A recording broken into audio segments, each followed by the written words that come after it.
I want to welcome everyone to this talk on COVID-19 and its effects on the supply chains in the Philippines.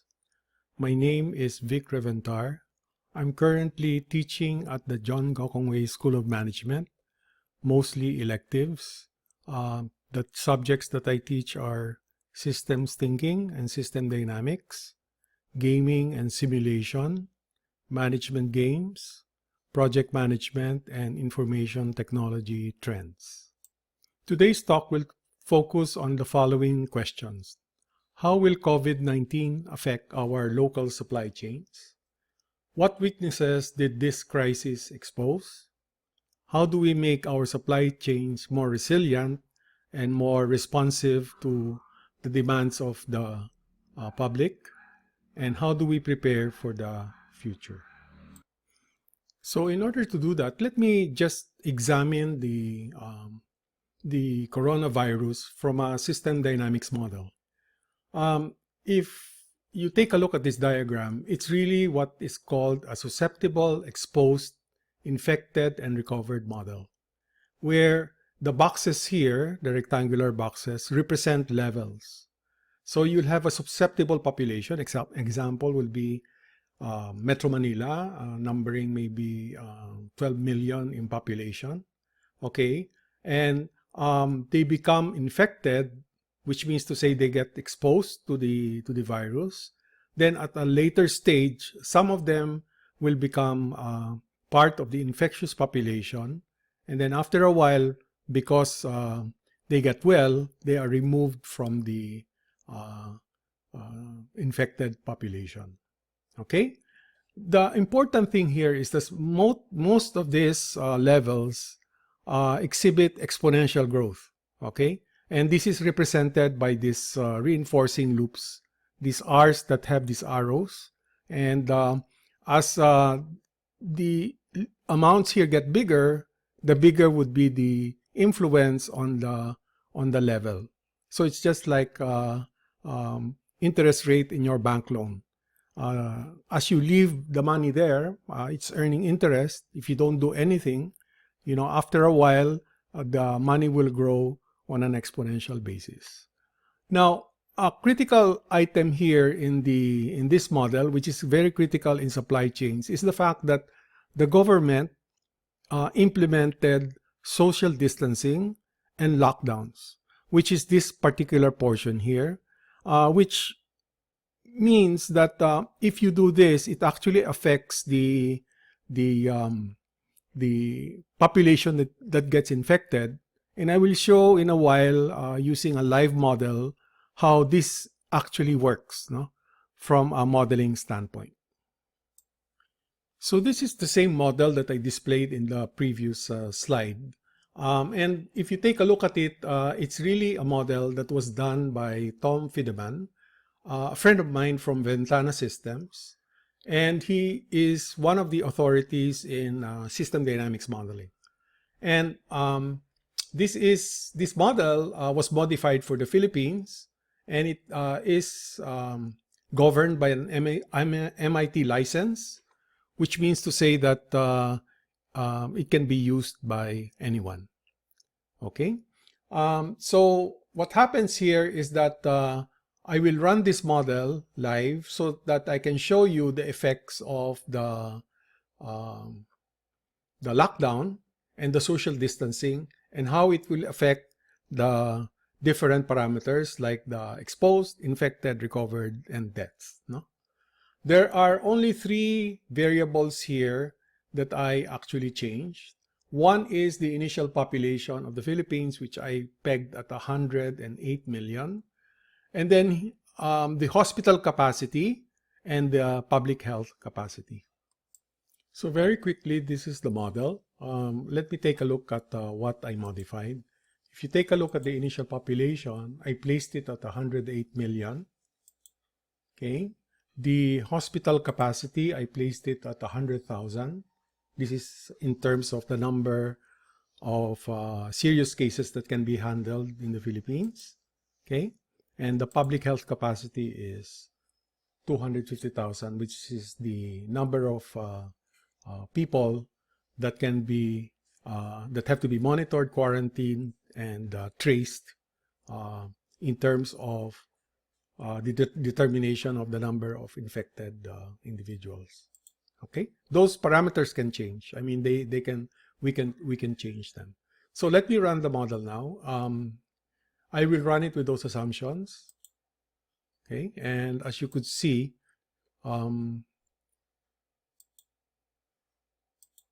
there. As you could see, this is the susceptible population. It actually goes down because as people get exposed or infected, it's deducted from the susceptible population. And then here is the number of infected people. The figures may shock you, but remember that this is just a simulation, and this is without any lockdown, without any social distancing. Now let me introduce the social distancing parameter, which is what we call the behavioral risk reduction. And right now, this parameter is 0.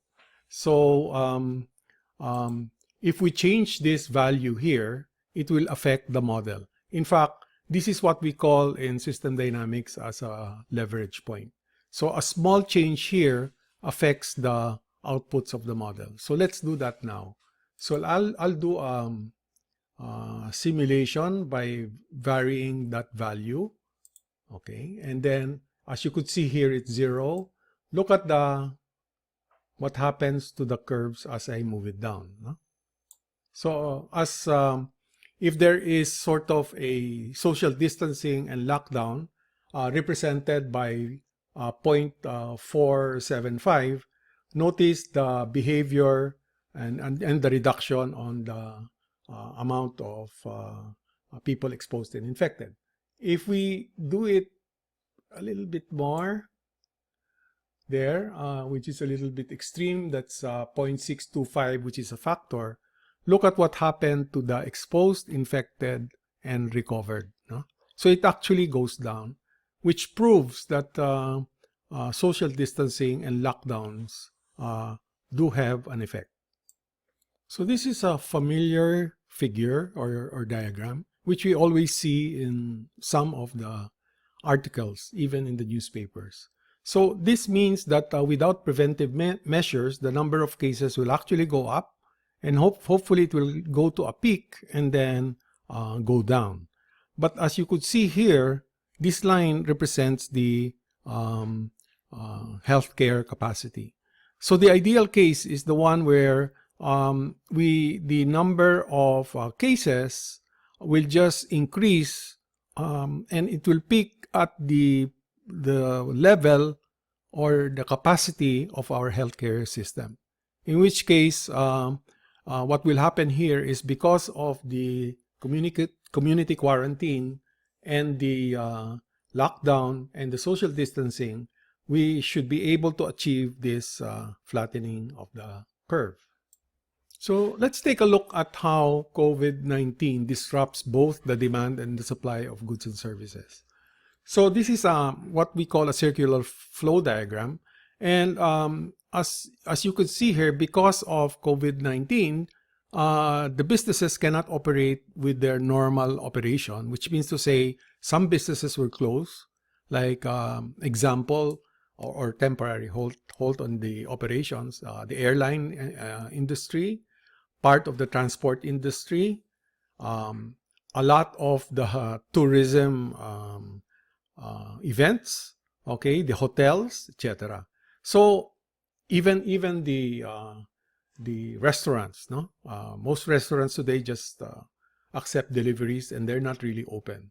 So as businesses actually go down, the wages and salaries of those people affected will actually affect them from the standpoint of income. So therefore, if that happens, with this arrow pointing here, consumer spending might go down, primarily because people will not have enough income to actually buy the needed goods and services. Okay.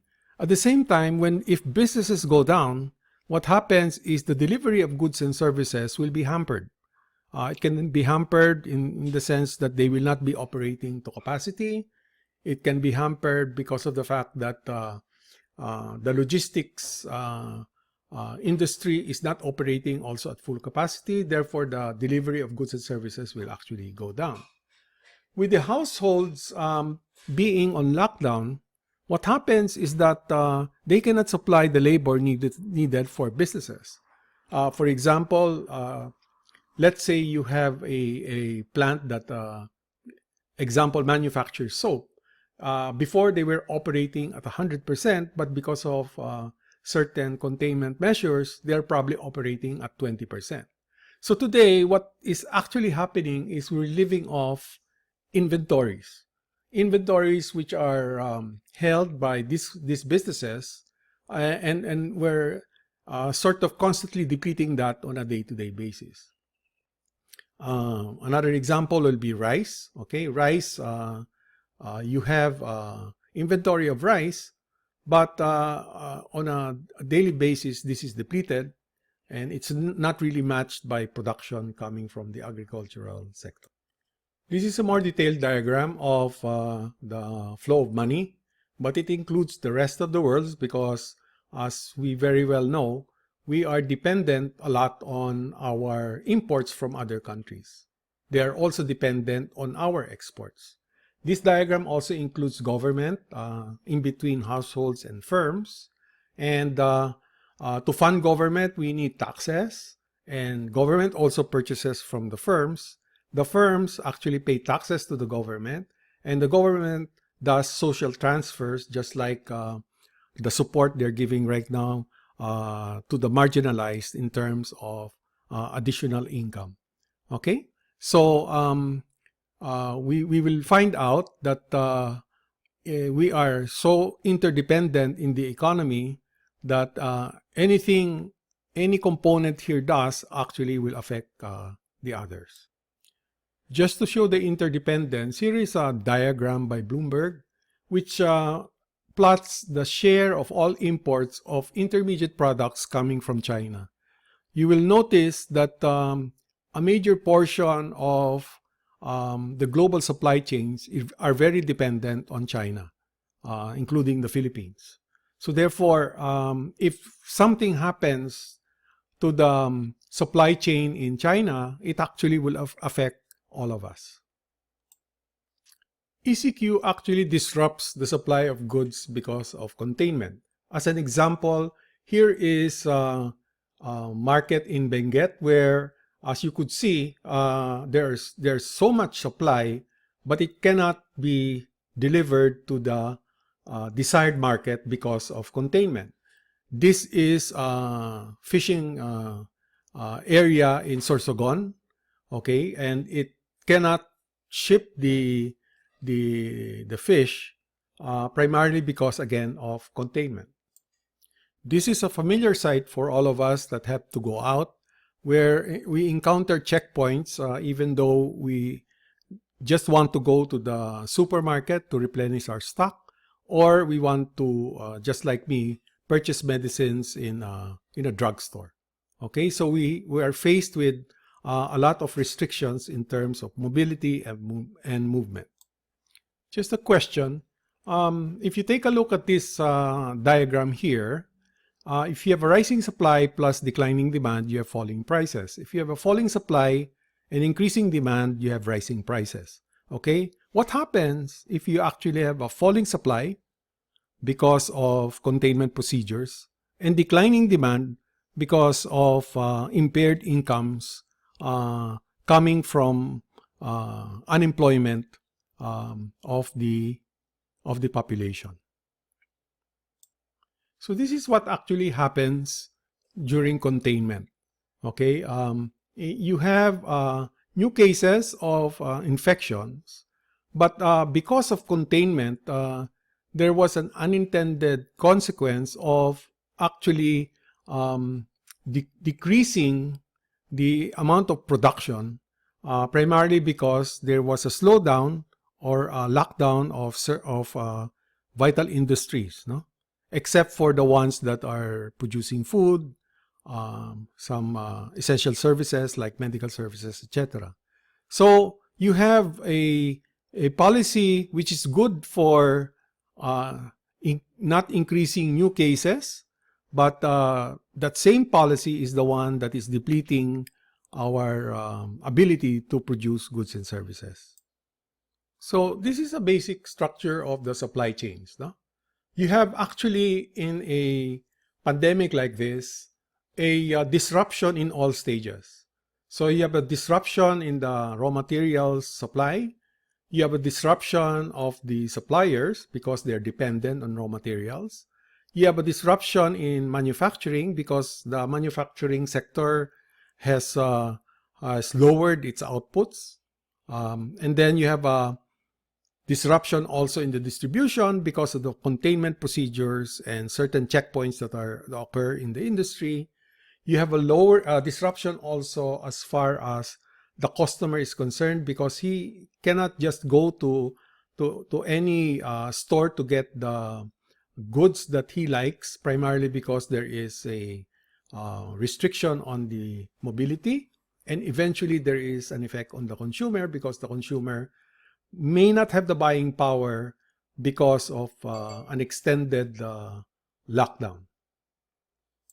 So I'm going to give an example of how supply chain gets disrupted because of unusual demand, whether the demand is spikes up, like toilet paper, or the demand actually goes down.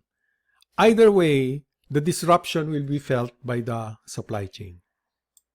So let me explain that model. Here we have a three-tier supply chain where the participants are the retailers, the distributors, and the plant. So items go from the plant, going to the distributor, going to the retailer. The plant also has other tiered distributors, which are basically the supply chain raw materials that he needs to be able to produce the product.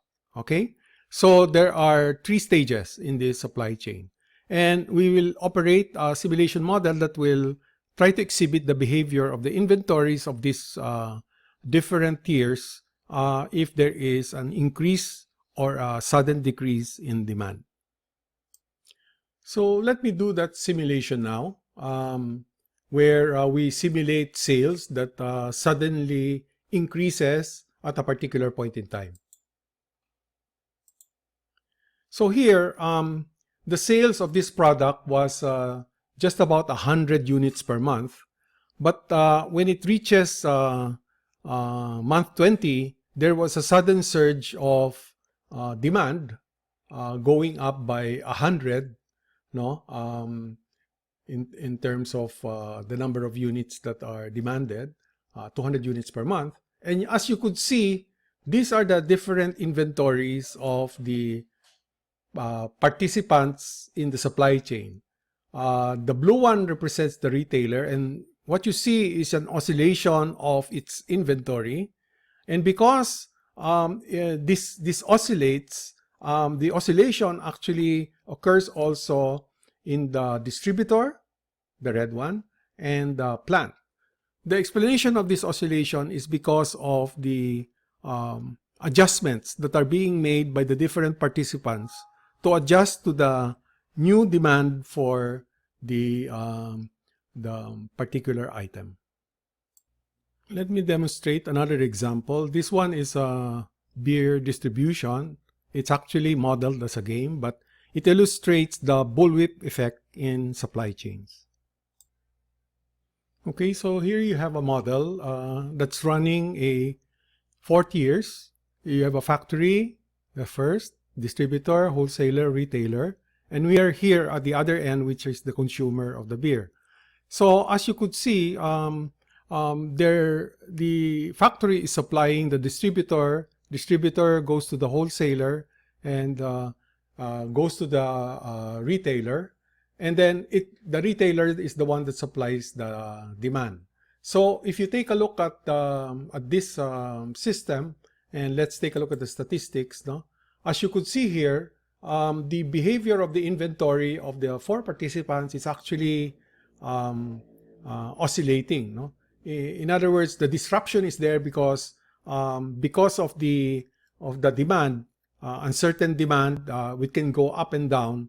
The supply chain is disrupted primarily because of the random nature of the ordering. So with all the possibilities that can happen with supply chains, what can we do to manage the supply chain disruption of today? Well, these are some of my recommendations. Allow partial operation of the transport firms for critical supplies. Allow operation of the firms in the food, pharmaceutical, and essential industries. We really do have to create an economic rescue package for the marginalized so that they can purchase or at least have something to eat along with their families. And then in the end, I think we should reconfigure the supply chains to become more resilient, which means to say maybe the companies have to invest in more warehouses in designated areas, probably decentralize their productions. We'll have to take a look at that move on a long-term basis, but because any one of those moves involve investments, no? Which may not be very advisable today because we're fighting crisis.